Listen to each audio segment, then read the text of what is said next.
Welcome to another edition of Viper Voices. Very pleased to be joined by somebody in the middle of a little bit of chaos in terms of what's going on around the world. Odeen Tufto joins us from Minnesota. Thanks for taking the time today. We appreciate it. Thank you for having me. First and foremost, geographically very interested to know, especially with our American friends, you hear about these towns, and when it comes to Minnesota, a lot of people could think Minneapolis, St. Paul, St. Cloud maybe. But you're from a place called Chaska, Minnesota. Do a Google Map version of where Chaska is and what it was like growing up. Yeah, so I guess everyone, probably knows about the riots now. So that's the Twin Cities area. So Chaska is about 25 minutes southwest. Not a really big city, about 20,000 people. Grew up there. I played minor hockey until my grade 9 for the Canadians, I guess. I would call it my freshman year of high school, but grade 9. Grew up playing for Chaska all through that. And, it was a fun little town. And just lived in a neighborhood with a couple other hockey kids and, just kind of like the typical hockey family. My dad had a rink in the backyard that he put up every year and, put the hours in there. And then, that was kind of just what my childhood was all about. It was nothing too special, just a kind of a small town kid who just kind of loved to play hockey. It was sort of take us through the illusions and the myths of Minnesota. As is portrayed on TV and fictional shows or movies, it's a frigid place to be. I would imagine it can't always be the nicest in the winters, but take us through that. There has to be a reason why so many people inhabit Minnesota and stick around during the wintertime. Sort of take us through, what a typical Minnesota winter's like. Yeah, like you said, the Minnesota winters aren't very fun. They get pretty cold. You're talking your negative weather and, a lot of ugly snow.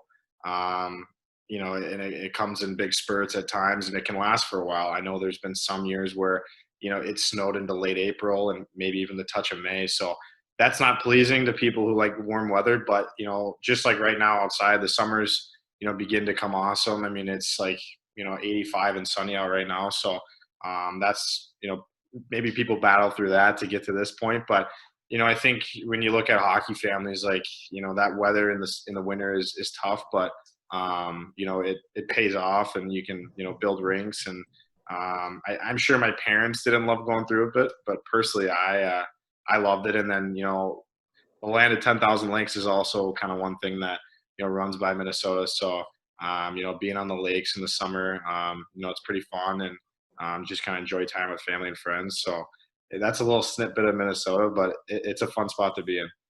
We've seen a lot of Minnesota players, kids from there, come through the BC Hockey League, and obviously some really great players who have made professional careers out of playing the game. What's the minor hockey system like out there? Always curious. We've got a pretty good handle on it here in Canada, what it's like, initiation all the way through.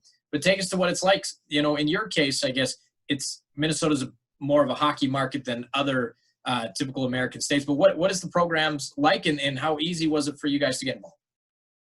Yeah, I think, growing up, that minor hockey, I guess like the state of hockey, I assume, that there's a kind of a hype around that. So, you definitely get out of towners that move in and that creates the talent group there. But, growing up, it's fairly normal. You follow the, USA hockey development, but I think once you kind of start to get to that age where, you're in high school and you're thinking about the junior level, all those like national camps and hockey, USA hockey programs come along. So that's kind of when you really get into it. And I know that's kind of like your 14 through 17 year. And, all the top guys want to compete in that and want to go off to that, USA camp that was in Buffalo every year. And, I was fortunate enough to make that twice. And that's kind of when you first get involved with, junior teams and college teams, and then the USA teams that play overseas, like in that Halinka tournament or Five Nations tournament. So around that age was when it really started to get serious. And I was never fortunate enough to make those USA teams, but just to compete in those camps and to compete with those kids at the time, and then kind of look where some of those guys are at now, it kind of shows that growth model of what, Minnesota has on tap. And, you go to those camps and you play with and against, players from across all different states. And, a lot of the times you see that those Minnesota guys are usually, a big chunk of them are making those USA teams. So, it's just they have a really good model, and the hype around here definitely helps that. And kids want to be in Minnesota playing hockey, all the way through high school and college nowadays. Well, obviously the college programs do extremely well, both major ones. Obviously, there are more than just two colleges in Minnesota. But talk about what it was like to be a young kid growing up. When you were born, 97, the Minnesota Wild weren't in existence, and the North Stars had relocated already to Dallas. How much of a benefit did it help when the Wild returned, I think in 2000 or something like that? Did maybe a few more of your friends as you were getting older, 3, 4, 5, 6, really start to get into the game, knowing that at the professional level it was back in Minnesota? Yeah, I think when the Wild moved, that was a huge transition for Minnesota hockey. And I know when I was young, I was a huge Wild fan. And at that time, the Minnesota Gophers, the college team, like they were a powerhouse. I remember, 02, 03, they won back-to-backs, and that was when obviously I was really young, but my family had season tickets then, and we wouldn't miss a game. And I remember the 02 year, they won the national championship in St. Paul at the XL Energy Center, and that was like, one of the most historic moments that ever almost has happened in, Minnesota hockey history. So, stuff like that as a little kid, like, my whole childhood, I wanted to grow up, I wanted to be a Minnesota Gopher. Unfortunately, when you get older and you kind of go through the recruiting process, your dreams can change, and sometimes certain colleges aren't interested in you. But I think having the Wild and then the Gophers there for a while, just be powerhouses and go through that was really helpful for little kids. And I mean, still to this day, every Minnesota kid could tell you they probably it's a dream to probably want to play for the Minnesota Wild one day. So that's kind of always in the back of your head. But those two groups especially have been influential, not only on me, but other players. When you sort of grow up, you hit a fork in the road. A lot of Canadian players at this point sort of decide whether they want to go to major midget, play in bantam, go to a prep school, whatever the case is. Lots of different options for young kids. It can't be an easy thing to have to do. You decide to go to St. Thomas Academy. What sort of goes into that decision? Is that something that your parents are pretty influential in helping you with? And is that a typical route for kids to go when you're still a few years away from making the jump to junior?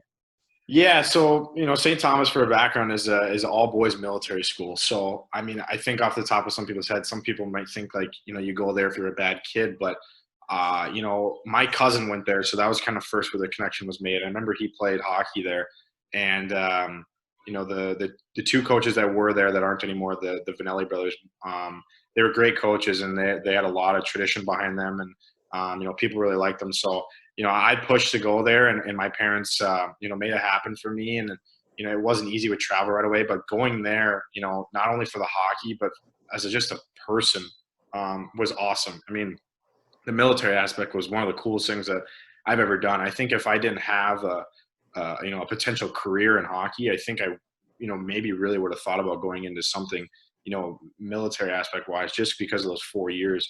But it was it's a powerhouse of a high school team, and for being a Chaska kid, it was very not normal for me to go there. There's a couple private schools that are way closer that have good hockey programs that I decided to stay away from. So it was very unorthodox for me to do, and required a lot of travel, but those 4 years really helped me prepare for what juniors in college came to, and those are some of the best 4 years of my life. It's an interesting thing to think about, because you hear of guys after they've graduated junior hockey, they go to Royal Military College here in Canada, they go to Army, they'll go to Navy, whatever the case is, and they get that experience as an adult, 20, 19, all the way through to 23. You get something, I would imagine it's pretty similar, but you get it at like, what, 14, 13, yeah. 14? How'd you adjust to something like that? How'd that mold you into a person? Yeah, I think, there was definitely struggles at times, but, like you said, I mean, every day, you're wearing a uniform and you've got, brass on, and everything's got to be put on right. And, you're wearing, shoes that you got to shine every day. And, that aspect kind of makes you grow up quickly, just because, you're not just waking up and putting, just sweatpants and a sweatshirt on every day. So, and then, you've got your military classes involved, and, learn like things to march, how to shoot a gun. There's other aspects too that you get into, but it was strict. And, I think at that age, it's really good for some kids, because maybe some kids kind of are off the rails as a young teenager. And when you go there and, you learn from those military instructors, or, whether it was the priests or the deacons there, I mean, it's a little more uptight, but, it's a lot of fun, and I think it really made me mature at a young age. And I think, coming out as an 18-year-old, I just think it felt like I had maybe like a year or so just of maturity ahead of everyone else. And, that is something that I'll ever, be grateful for. And if I ever get the chance one day to, have a boy, I would love to send him there for sure. It's one of those things. You mentioned that St. Thomas is a powerhouse, so I imagine you guys had really good results, people watching you. The year after your last one at St. Thomas, you end up out here in Vernon. It's really easy for scouts and people in the BC Hockey League to do the BC circuit, the Canadian circuit, lots of contacts. How'd you get in touch with the Viper Brass when it came time? And did you always, just taking a look at the list, the BCHL was your first stop in junior. Did you know much about the BC Hockey League, and how did you sort of navigate your way from essentially Minnesota out here to the interior of the BC?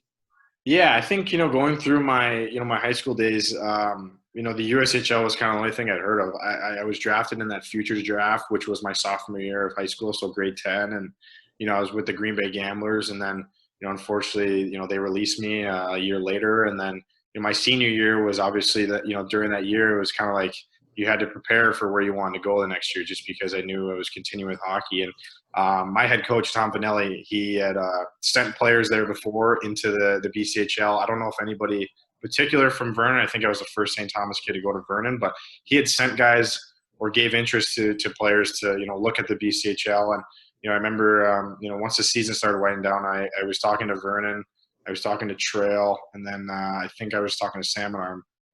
But, Mark Ferner reached out to me, and he was the first one to reach out to me. And, he had a lot of interest in me. And I remember right when our season ended in high school, he was, willing to have me, kind of come up and just tour the city and everything. And, I loved it. It was beautiful. And, it's kind of one of those things where it's like, you love it and it's your first one and you just don't want to look anywhere else. So, I got involved that way, and, it was different. I didn't know anything about the BCHL really, because, when you're an American kid, all you ever hear is kind of like the USHL as the Premier League. So, it was different, but, I was really glad I took that route. And, I was really glad, Mark Ferner, gave me a call, and, I look back on it, it was, kind of the perfect thing for me coming out of high school.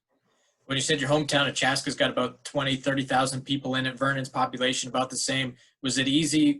Sometimes we talk to American kids about the culture shock. Maybe they come from big metropolitan areas. All of a sudden, you're in a pretty small town where hockey's the main thing and everybody kind of knows everybody. Was the transition a little bit easier coming from a town that, was similar in size, despite the fact that you're in a completely different country and on pretty much the other side of the continent? Yeah, I think being a long way from home, I'm actually pretty good with that. I don't really get homesick. So I think, that was a little bit of a transition for me. But like you said, the town of Vernon and even Coldstream right there were, they're a lot similar to Chaska. And I think, with it just being a hockey town, I think as soon as I got there, and I think as soon as kind of like training camp went underway and those exhibitions went underway and you got a couple games in at Caltire, it kind of just helped you settle in really easily. And, that time of the year was beautiful too. And I had a, awesome billet family, and I was living with Liam. So he was kind of showing me the ropes of not only Vernon, but like the Kelowna area too. So it was a pretty easy transition, and, it's such a beautiful area up there. It's hard not to like it. It was, just doing an overview of the season as a whole. It was a weird one, without question. I mean, in terms of wins and losses, the group just never seemed to win consistently. Granted, they never really lost consistently. It was up and down.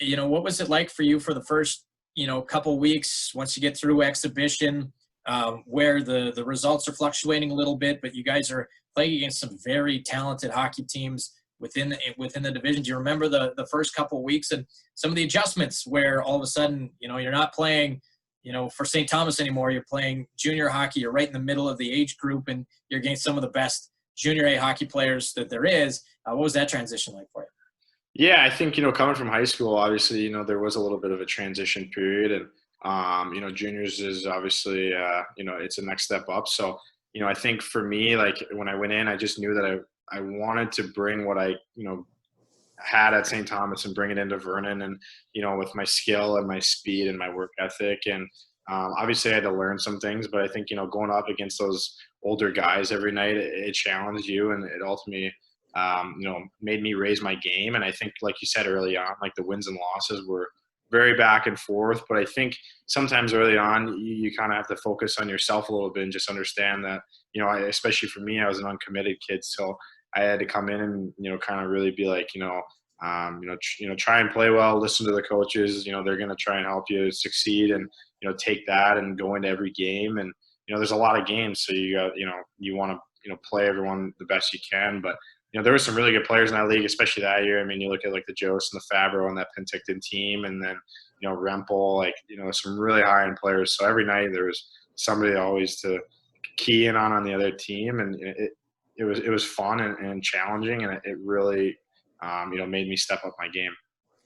You are listed, at least as I checked it today, at 5'7", 175. Still accurate, or? Yeah, maybe a little heavy on the pounds, but I don't think I've gotten above 5'7" in the past couple of years. So how have you been able to adapt? Obviously, there was a time when anybody under 5'10" was probably going to have a struggle. You come into this league 5'7", and you have a really good season. I don't even know if you were about 5'7" at that time, but you're out there with Liam Finley, two guys that aren't large in stature, but could absolutely put on a show. How do you feel your skill set and your size sort of helped get you acclimated to the BCHL?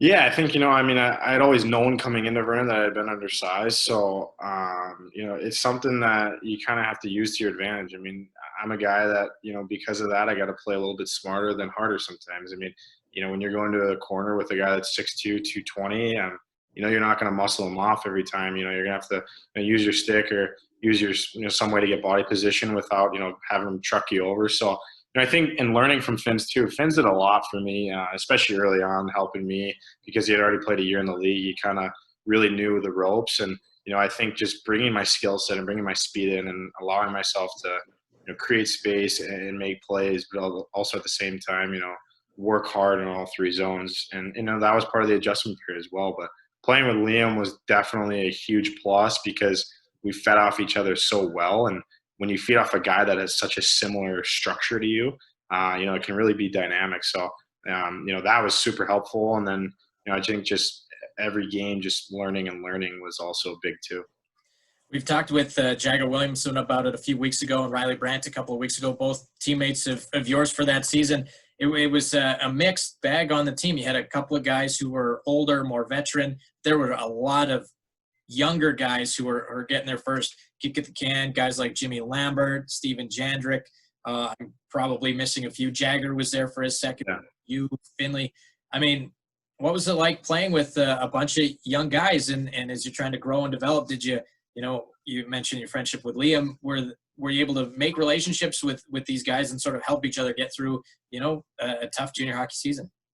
Yeah, I think definitely, I did, make quite a bit of relationships. I mean, there's still, a pretty good handful of guys I still talk to a lot on, like a weekly or monthly basis. But yeah, I think when you've got a lot of young guys like that, I think, probably as a coaching staff too, I bet, Kraus and Mark could comment on saying that, they're going to make mistakes, but with some of the skill that those guys had, including Jimmy and Liam, and I think even Jandrick had some spurts there in Jags too. They're gonna make mistakes, but they're gonna learn from them and they're gonna be better from it. So I think we all talked about that, and I think the older guys too at points did a good job. Just kind of helping us through it, saying you're gonna get through it. You're gonna have your struggles and your bumps in the road, but we were all skilled players, and we all knew that.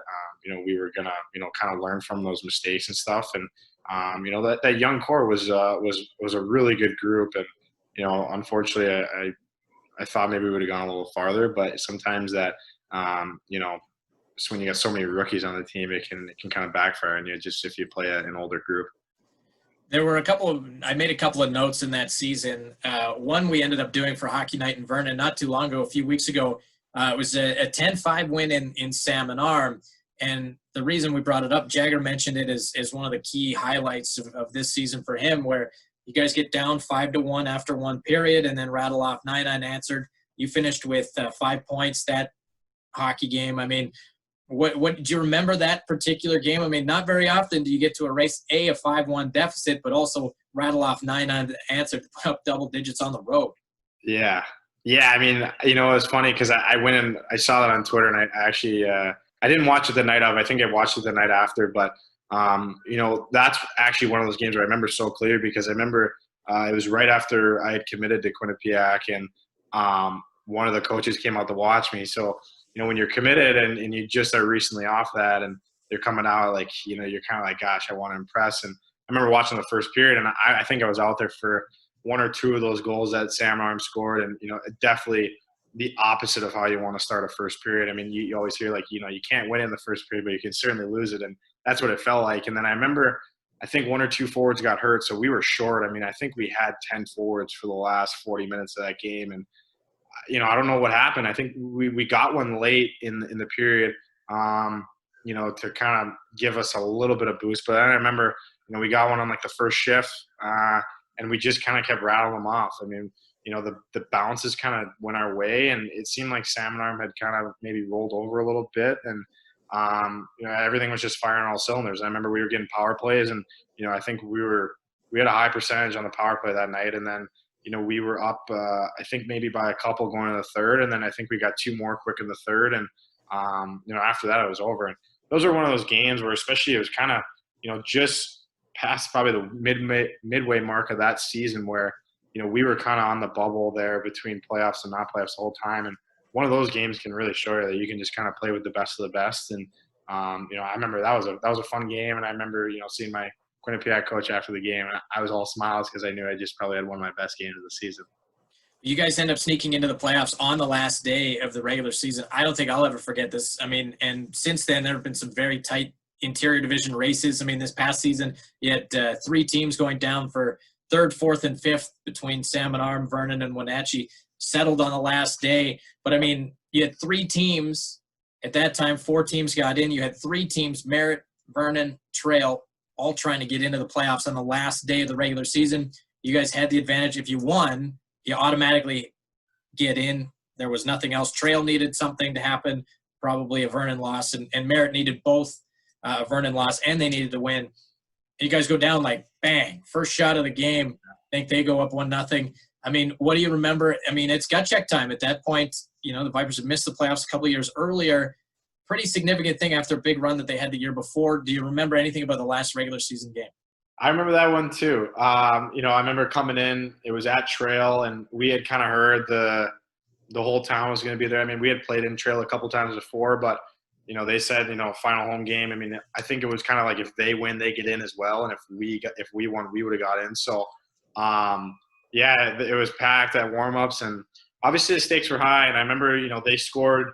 I think it was 2-0 early. I mean, I think within like the first 3 or 4 minutes it was 2-0, and that was like a lot like that Salmon Arm game. I mean, we kind of just all looked at each other and we're like, we can still do this. I mean, I think they had 2 goals on 3 shots, and we hadn't really had mustered any offensive pressure to start. So I can't remember. It might have been Finn's or Jimmy that got one early, and once we got that first one, we kept rolling, and the confidence kept coming, and then I think we ended up winning like 7-2, and I think by the end of the second period it had been like 5 or 6-2, so it was already starting to get kind of a blow up. But no, that was such a fun game. I mean, those are games that, as hockey players, you love to play in. Like, you win, you get in, and the stakes are high like that. I mean, the pressure's on, and we played awesome, and unfortunately we had to run into Penticton. But I remember that game pretty clearly. It was a pretty fun game to be a part of.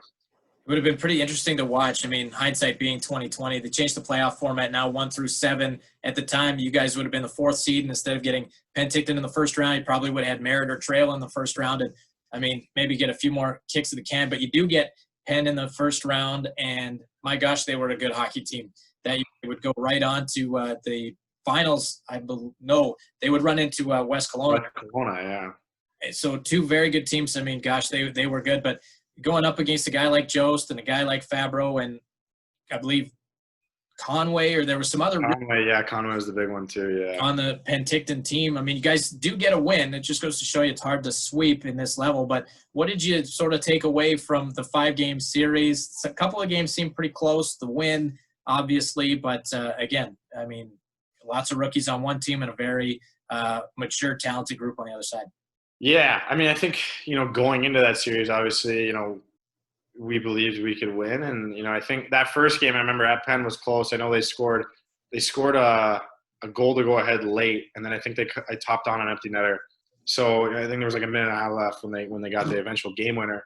And then the second game, and I remember we were leading in that game too early on. And I remember Liam scored an early power play goal. And then the second game too was kind of the same way. And so I think coming home for that game 3, like we kind of knew we had to win one, but we also knew that we had tight games there. We just had to finish one out, and we ended up winning that game 3. And then, unfortunately, in that game 4, they just, they're kind of, their guys kind of took over. Conway, Joe Fabro, and they even had a couple other notable guys that were pretty good, but they just kind of took over. And then game 5 was kind of the same scenario. So I think those types of playoff games, when you're playing a team like that, I think those first 2 games, if we get a game 1 or game 2 win there, and then we top on that game 3 and it's 2-2 going to game 5, I think it's a whole different series. But, like you said, like they're top guys. I mean, they played awesome that whole series. And, our, I guess immaturity kind of settled in maybe later in that series, but, it was a fun series. And,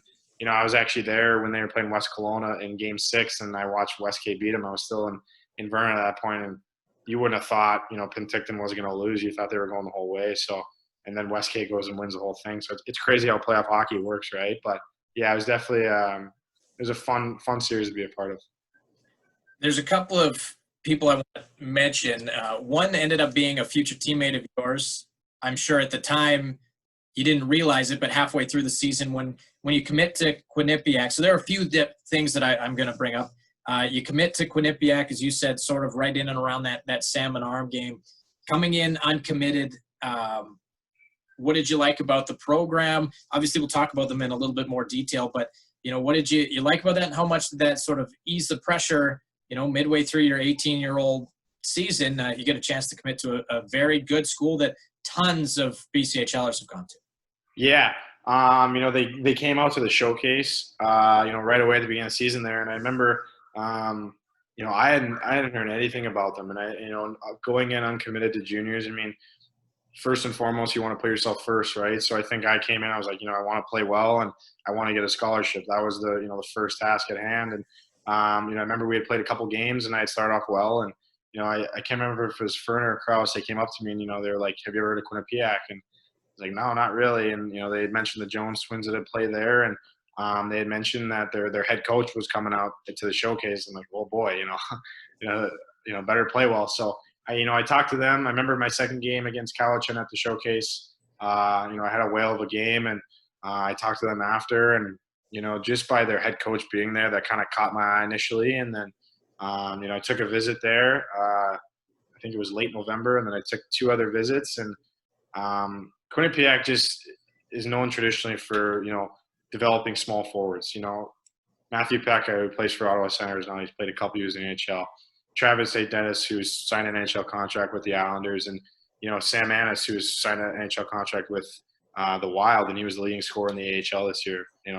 Very deserving of NHL games. I mean, you look at those 3 guys right there, and I think there was something from each player that I could take away that I do personally on the ice. And so I think getting to meet them on my visit and understanding like what Rand Pecknold and their coaching staff did for those players, there was no other better way for me to I couldn't say no. So, when I made that decision, I was super pumped, and I knew I was making the right one. And, I think then, like you said, once you get that commitment, there's a little bit of weight off your shoulders because it's something that you were working towards when you got to juniors. But at the same time, you want to perform even better because you want to show them, that you're ready to come into college and be a player right away. Going from your last year in the BC Hockey League into your next year, your 19-year-old, I know Viper fans were looking forward to the opportunity to get to see you again. Unfortunately, that didn't happen. I mean, feel free to share whatever you feel comfortable with, but the process that ended up taking you to the USHL instead of back to the BC Hockey League. And, at the time, for some of us who just don't know the process, I mean, if a USHL team, I guess, has your rights, you can sort of go back and forth if you choose. What sort of things went through your mind there, and how did you end up in the USHL? Yeah, so I think when the Vernon year ended, I had my year-end meeting, and my plan was to come back to Vernon for that second year. I talked with my coaching staff at Quinnipiac about it, and they were all set on that. And then shortly after the Quinnipiac year ended, and Sam Annis, who was a junior, like kind of their best player, he signed an NHL contract with Minnesota.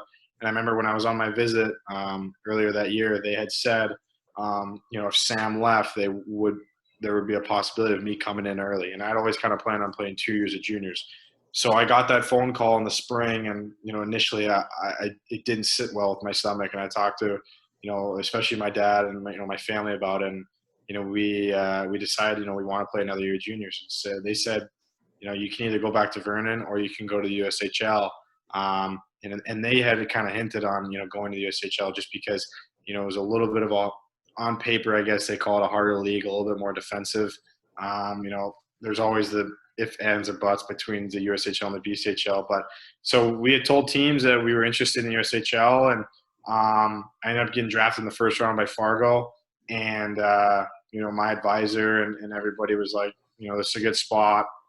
We think you should do it. So I had to call Mark, and it was not an easy phone call. And I had to call my billet family, and I told them I wouldn't be coming back. And, the USHL for me was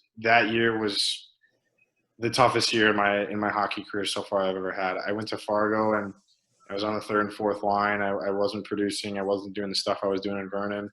And, the coach was kind of in my ear the whole time. And, by the Christmas time, I kind of started to pick things up a little bit. And then, over Christmas break, I got kind of called and told I was kind of on the trading block. And there's not really a lot of trades in the BCHL. You don't really know what, kind of that entails. So, a day after my birthday, January 10th, I got traded from the Fargo Force to Tri-City. And when you get traded, your emotions run high and low, and you don't really know what's going on. And I went there, and I got a fresh start, and the coach really liked me, and I got an opportunity, and I got back to the way I was playing at Vernon. I think I had a point per game, and I only played 8 games there, and I got traded again. And I didn't understand, but once I understood where Sioux City was in the standings, and how even at the NHL level, those teams, they try to get guys before playoffs to try to stack up. And there was 2 other guys with me that got traded in that trade to Sioux City. And Sioux City, I found myself again. I played with a guy who plays at New Hampshire now, and then a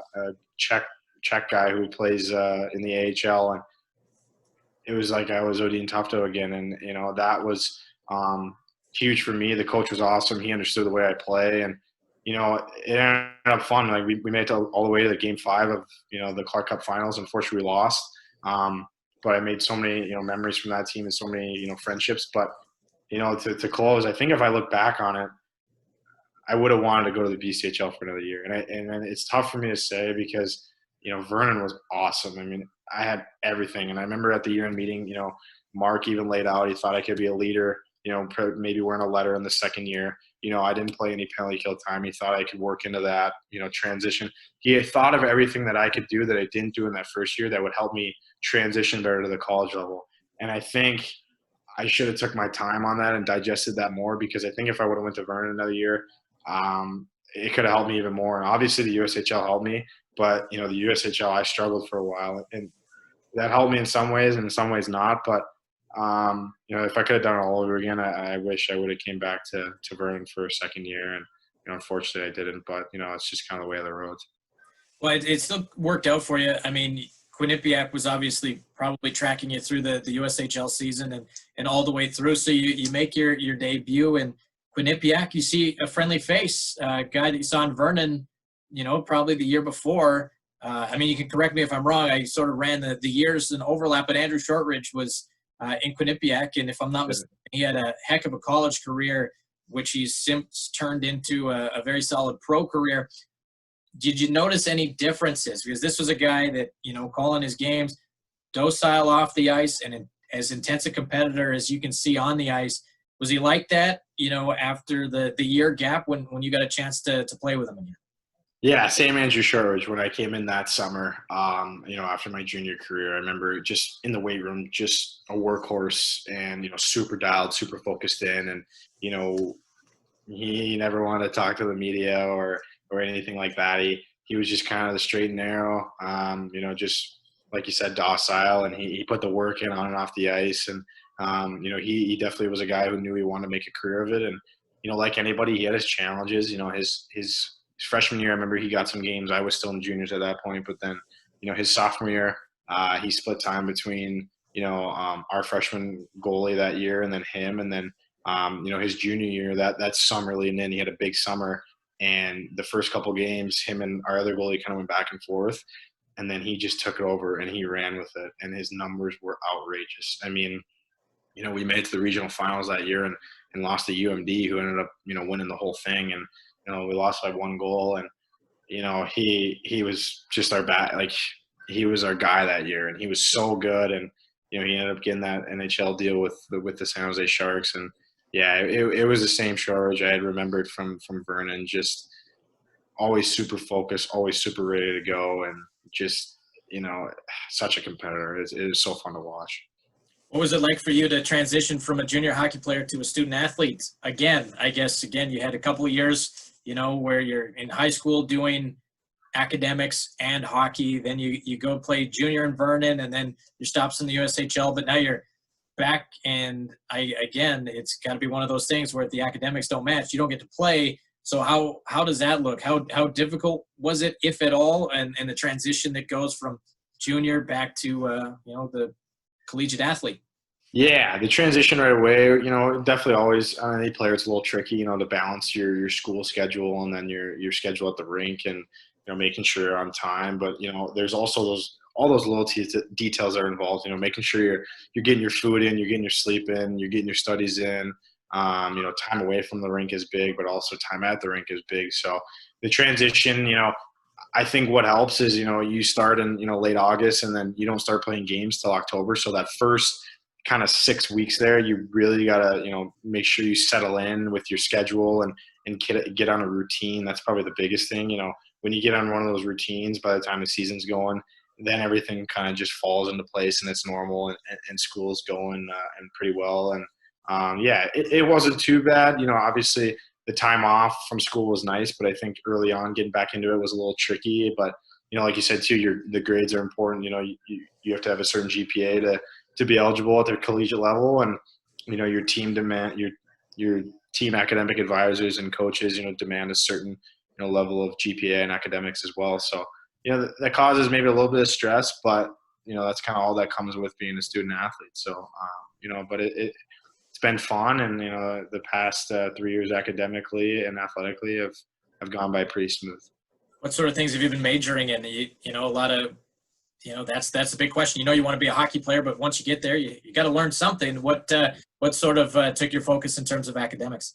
Yeah, so I started in business, and then my dad was a business major as well, and he kind of threw out some ideas for me to kind of be interested in when I got there. So you take the general business courses, and then I ended up getting into finance as my major. So after about my freshman year, I worked into those finance core classes, and now transitioning to my senior year, it's kind of all those senior courses, all those high finance levels. So tough courses, a lot of numbers, Excel sheets, something that, initially I wasn't, good at, but, you kind of learn as you go, and, it's definitely challenging, but, like you said, hockey's not going to last forever. And, I could have a 15-year pro career or not, you never know. So you got to get that degree and, have something to fall back on if something goes wrong in hockey.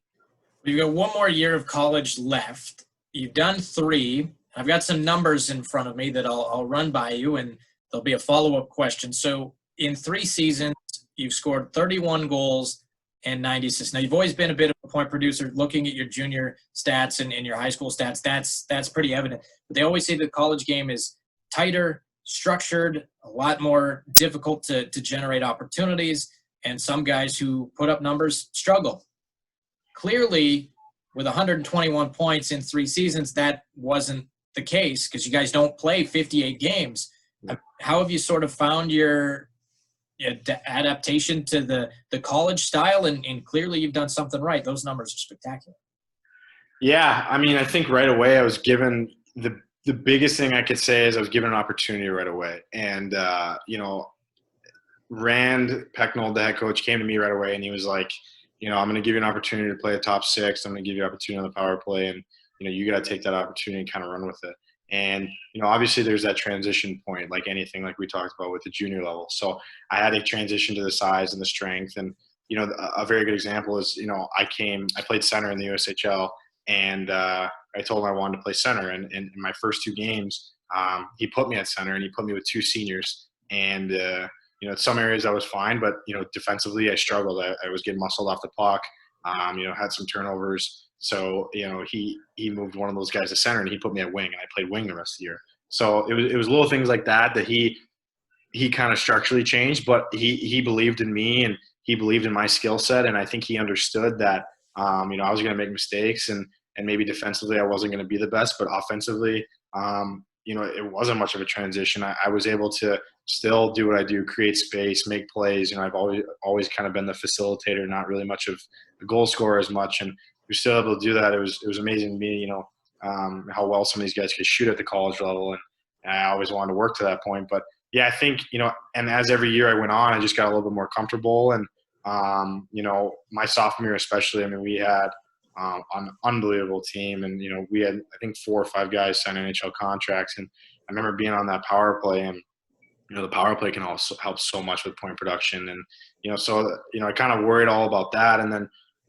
once those first 2 years happened, and I understand that I could put up points in the NCAA, I wanted to make sure all 3 zones I could play, because being a smaller guy, you got to prove that you can play a 200-foot game. And I had started kind of think the next level is really an option for me. So going into this year, being a center, I was very more focused on the defensive side of the game, and making sure it was just kind of in the right place at the right time and the little details. And it's amazing how when you do that, some of it can just lead to way more offense. So definitely the past 3 years, they've been good to me, and I think I just kind of want to take everything that I've learned and use that in my leadership role, and use it on the ice, and try and hopefully have a breakout senior year. Well, you just mentioned leadership, and you mentioned this, on your exit meeting with Vernon, that a letter was something that was being considered. Well, clearly your first 3 years in college have done something, because what was it, yesterday, the day before? Yeah, 2 days ago, yeah. A couple of days you were named the next captain of Quinnipiac.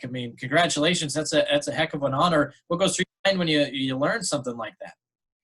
Yeah, it was I think wearing a letter last year, wearing an A, it wasn't too much of a shock to me. It was a team vote, so obviously, my teammates and coaches have belief in me that I can, lead this team to, hopefully a national championship. But, it's always an honor. I think the biggest thing right away I took away from it is, in our lounge, we have all the jerseys hung up of guys who have, been captains in the previous years. And, there's some big names up there. So to fall in suit with those players, it's pretty cool. And, initially, guys reached out to me when they found out over social media, and, some of the, 2 previous captains that I've played for, I just kind of picked their brain a little bit, and, if they had any tips or advice initially off the start. And, they just, the biggest thing I kind of took away from it is you're going to have your own style of leading, and you just kind of got to figure that out. So, when the fall comes, that'll be a challenge for me. I've never been a captain. I've had a letter, a couple times, but never been the one running the team. So, it'll be a challenge. It'll challenge me every day, but, I've got a good supporting cast, and, I've got confidence in myself that I can do that. And, it'll be pretty exciting to, wear the C. Going into the final year, a chance to get a degree, chance to get one last kick at the can, be a captain. That's coming up for you. But, you mentioned it. You've played with guys who have signed contracts. You've played against guys who have signed contracts. And that's a big trend right now, is that a lot of very good college players are either getting drafted and getting signed during college, or they're getting those contracts after college. I'd imagine with the numbers that you put up, I'm sure there's lots of NHL teams sort of keeping an eye on you. Does that play into your psyche at all, going into your final year at junior again with an opportunity, in your case, hopefully to go professional? Yeah, I think, going in, into my final year, I think going into this year, there was starting to be some interest. I went to Detroit Red Wings camp last summer, and, I felt like I was able to get myself on the map there, and, with my college numbers, that helps too. So, but I think going in my last year, it kind of it's not really in my mind. I think, this year maybe a little bit just because, you see some guys leave early and that can get in your head a little bit. But, being a senior and having one last year, and being the captain, I think, it just it seems like it's all lining up for me. And I want to go out there and, like I said earlier, just, try and have a breakout year and just try and, be the player that can, play at the next level and, just, work hard every day and bring a good attitude and good effort every day to the rink and in the weight room. And I think if I do that, I just, kind of have to let the chips fall where they may. And, hopefully, come that springtime, we're competing for a national championship and, I'm getting that interest. And, hopefully after the season, I have the fortunate opportunity to hopefully sign an NHL contract. It's been, my utmost dream since I could remember. So it'd be a special feeling if that happens. Well, Odeen, usually we end these interviews with, a tip of the cap to anybody back here in Vernon. You led the team in scoring that season. You were immensely entertaining. You gave Don Klepp, who was doing color for me at the time, absolute joy by watching you and Liam play. Do you have anything, obviously this is a Vernon podcast and people in Vernon are keeping tabs on. Is there anything that you want to say to them as we wrap up? Yeah, first and foremost, I think I'd like to say hi to, Mark Ferner, my billet family, Maria Murray, Keith Murray, and Oliver. I'd like to say hi to, Liam Finley and, any of the guys watching this that are on that team that year. And, I just obviously want to, thank the Vernon organization. I think I was only there for, a short time, but, it's had a huge impact on, not only my career and my life. And, it's somewhere that, was special to me and special to my family. And, like I've told my billet mom, Maria, I always want to try and get back up there. And it's my plans to try and get back up there this summer and see some people and be around that area. But, I just want to thank the Vernon fans and, the Vernon organization. They've done a lot for me. And, they'll always, hold a special place in my heart. Odeen, we really appreciate the time. Thank you so much for this. Good luck next season. I'm sure we'll do this again and stay safe out there. Awesome. Thank you for having me. I appreciate it.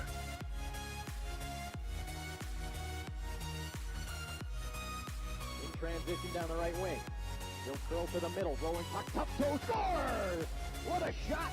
Odeen Tufto. Finley in deep. Butcher back to Finley. Quick shot. Save Kendall. Rebound. He scores! Odeen Tufto. And the power play remains perfect. 3-3 or 3-4-3, and the score is 6-5.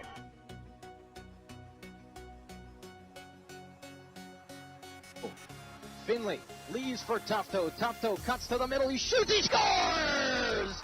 Odeen Tufto in double overtime with Finley providing the screen. And the Vipers come back from down 2-0 to take it 3-2 in double overtime.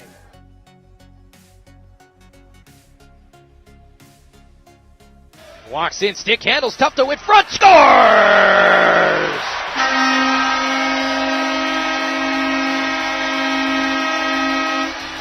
Odeen Tufto continues the overtime success, and the Vipers take an important extra point out of this one and win it 3-2.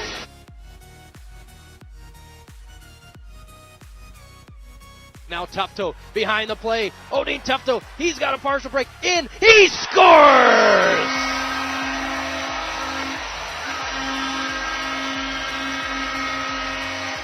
Odeen Tufto sneaking in the back door, fires blocker side on Anthony Brodeur, and the Vipers open the scoring. It's 1-0.